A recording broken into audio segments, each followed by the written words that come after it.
Intinya teman-teman adalah kita harus selalu kuncinya adalah menjadikan krisis itu sebagai peluang, teman-teman. Ya, itu penyemangat yang luar biasa adalah teman-teman harus bisa memuncul, karena semangat itu nggak akan muncul kalau kita tuh hopeless. Ya, hopeless kenapa? Tadi misalnya contohnya, ketika konsumen tidak daya belinya turun, ya kan, daya belinya turun, maka otomatis kalau kita pakai cara yang lama, ya sudah daya belinya turun, terus nggak mau datang ke gerobak, nggak mau datang dine in, nggak mau datang ke resto. Kalau kita mikirnya ngeresulo terus, ya ngeresulo itu apa ya? Ngeluh, Pak. Kita tuh ngeluh terus ya. Waduh, ini customer sudah nggak ada duit, terus nggak mau datang ke jalan gitu. Maka yang terjadi ya akhirnya kita jadi semangat akan turun gitu. Tetapi teman-teman coba di setiap krisis selalu ada peluang. Kalau daya beli turun, maka itu kan nggak hanya menimpa kita, tetapi juga menimpa kompetitor kita gitu kan. Berarti kalau kita bisa one step ahead, lebih unggul, lebih cepat, ya, lebih actionnya lebih bagus dari kompetitor, berarti kan kita akan lebih unggul gitu ya. Makanya teman-teman harus banyak akal ya. Jadi semangat itu nggak cuma kita just semangat dan even cuma banyak doa, itu nggak bisa.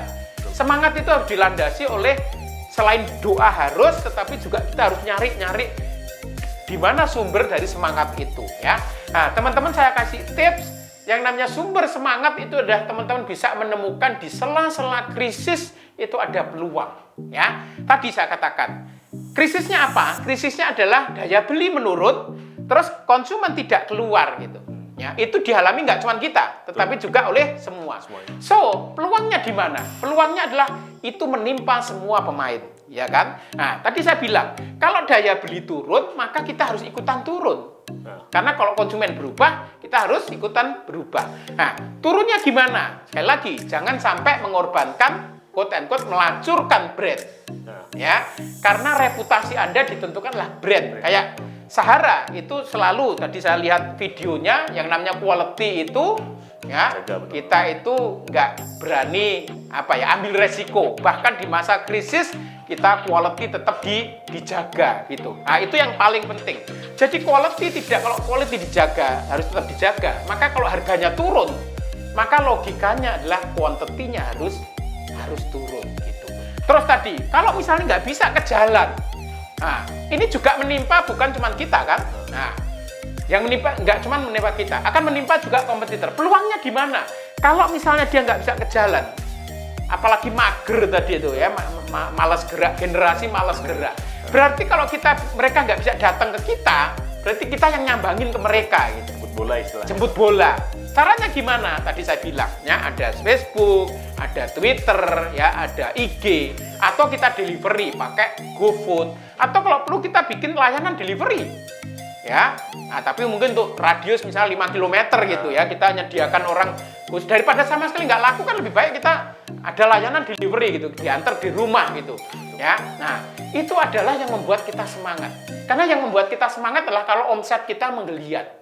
Ya, jadi kalau kita cuma berdoa tetapi tidak melakukan action, tidak menemukan peluang-peluang dan omset kita nggak naik, ya tetap nyungsep terus, maka yang terjadi kita nggak akan semangat. Yang membuat kita semangat adalah ketika omset kita itu mulai ada perkembangan untuk dari nyungsep itu mulai naik lagi gitu ya. Jadi teman-teman nggak bisa cuma semangat tapi omsetnya nggak naik gitu, nggak bisa. Ya, yang membuat Anda semangat adalah omsetnya awalnya turun terus bottoming up, naik lagi gitu. Nah, caranya gimana? Caranya harus banyak mikir bagaimana di tengah krisis itu akan kita menemukan cara-cara untuk kita bisa survive. Itulah yang menjadi suntikan semangat bagi teman-teman ya. Jadi bukan hanya sebatas kita diam ya. Terus kita pokoknya semangat apalagi ikut seminar motivasi gitu. Wah, kita bisa, gitu, luar biasa gitu. Tapi nggak ngapa-ngapain. Itu namanya bukan semangat ya. Yang namanya semangat adalah itu kita menemukan cara-cara untuk bagaimana omset kita akan tetap stabil gitu. Oke.